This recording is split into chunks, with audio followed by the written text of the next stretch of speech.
Look, I don't want to go over the points that I've already read. I do want to thank the Minister for what I think was a thorough and serious and genuine response to the items on the motion. I also want to thank the stakeholders who have taken the time out of their own busy schedule to come in here today for the debate. And I do know and I do realise we are in government, but we're not detached or removed or remote from the reality of life. And I think a detached government is what got us into the circumstances we're in the first place. This government is grounded in reality, and this is not just about tea and sympathy today.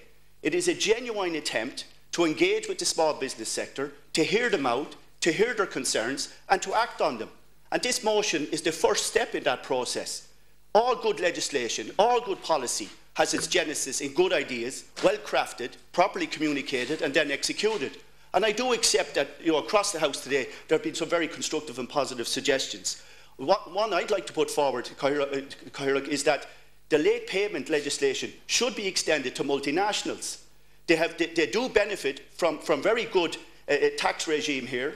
They do provide important employment, but it shouldn't be that gives them the opportunity to long finger payment to small Irish suppliers. So they should be brought into that legislation because, Minister, with respect, while I understand the transparency that you're trying to achieve, the reality is late payment remains a serious problem. It's got out past 70 days for most companies, and it was only 52 before the legislation was brought in.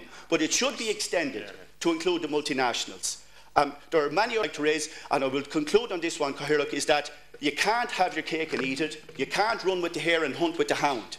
The reality is the only people paying for local authority services in this country are the small business sector.